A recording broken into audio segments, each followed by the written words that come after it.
Hi,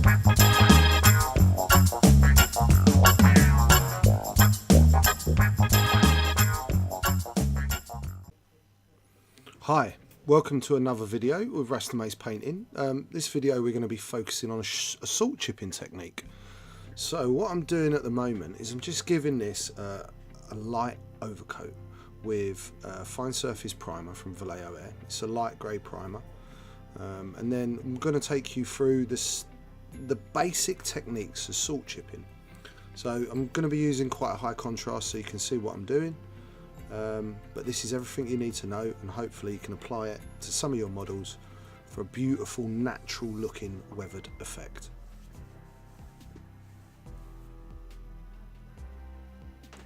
So at this point all I'm doing is painting on clean water.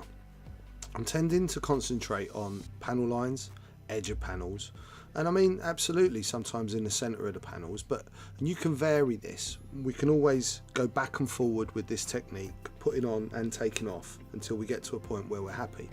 But this is just plain clean water. So I'm putting on a few coats just to make sure that it's nice and wet, so when I actually apply the salt there's some sort of surface for it to stick to. I'm using basic table salt. You don't need to use rock salt or anything expensive from Marks and Spencer's. All you need to do is your basic table salt.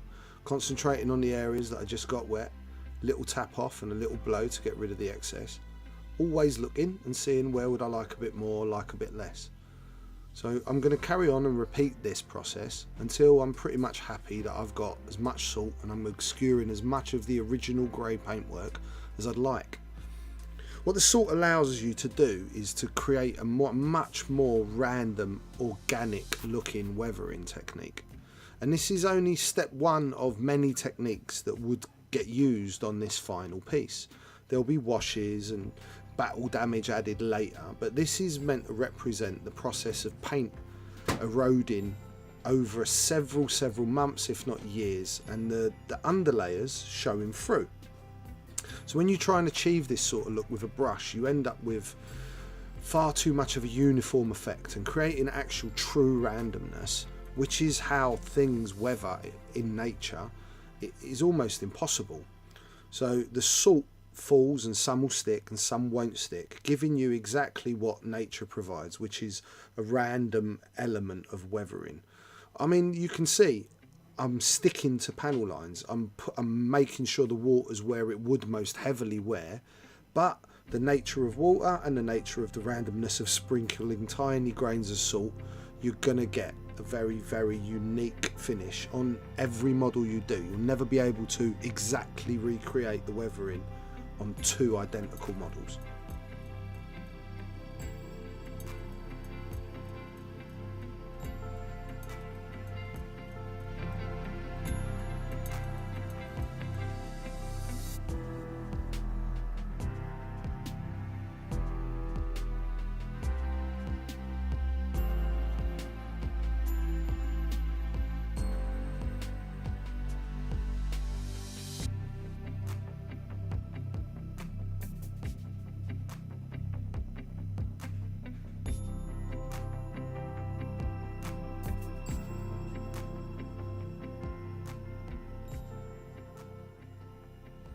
So feeling like I'm pretty much done, I've cracked out the trusty hairdryer just to try and dry off some of that underneath water.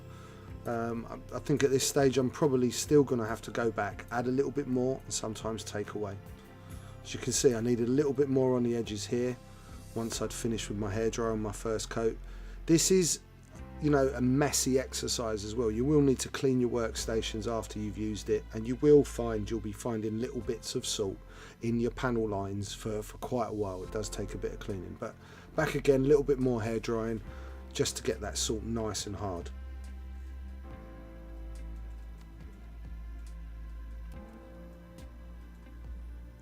So as much as we can go in and add more, we can also go in and take some away. So here I'm just using a dry brush. It's an older brush, and I'm going over slight areas and removing some excess salt that I feel was a little bit too heavy in those areas.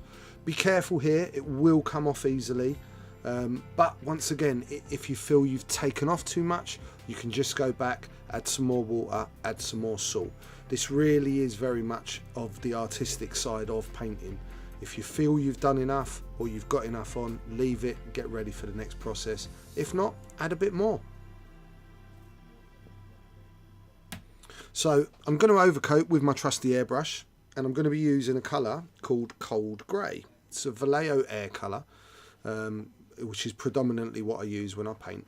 There's quite a strong contrast between this and the base coat, but which I felt was appropriate for this video, just to show you clearly the effect you can gain. I'm just cleaning out my brush on my hand because it's had a little bit of water run through it until I've got a nice paint flow. Never test on your models, always test away, be it on a piece of paper or on a glove. So now, just building up that overcoat. So paint has opacity, so even with the airbrush, some of these panels will be a stronger finisher grey than some of the other parts of the panels. That's also a weathering technique. You don't need to obliterate with really thick coat of grey now. Build it up. You'll want some stronger, darker grey areas in maybe the centre of the panels and some washy out parts. That's what I'm trying to achieve. So not too much at once, never too much at once with an airbrush. Always just build up in your layers, going over that salt. I mean, you can see it picking up there. You can actually see it in the picture.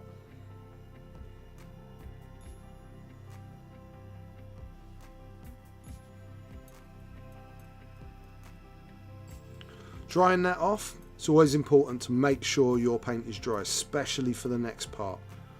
I would advise even just sitting your model down and letting it dry off in a natural state once it's seen an air dryer to cool down a little bit. Sometimes the heat can make your paint a little bit soft. So now that we've got to the point where your top coat's over the bottom, it's just a simple case of cleaning off your salt.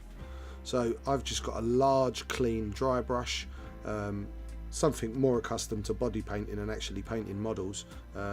Just scrub away, get it off, and you will start to see the effect. The salt will clog in the panel lines, so it does take a little bit of cleaning, and you do need to be quite forceful. You could use your fingers, you could use really any old brush to do this. So just keep repeating this process until you've cleaned your whole model.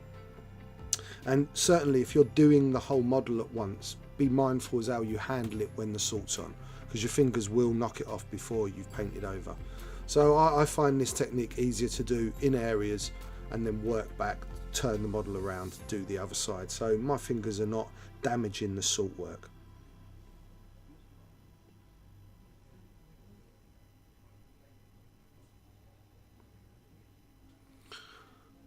So here you can see pretty much quite a strong contrast. You can see the random scratching and paint flaking that's occurred with all the scoring and entering atmospheres this ship's gone through. At the end of the video, you'll see a still shot of this panel on this ship, which will have a little wash and a slight other techniques, other weathering techniques added to it, which you'll be able to see in the next video. So don't despair, get out there, practice. If you're not happy with your results, you can always base coat again and try again. It's about learning, it's about exploring this technique. So I hope you enjoyed that video, and I hope to see you again soon.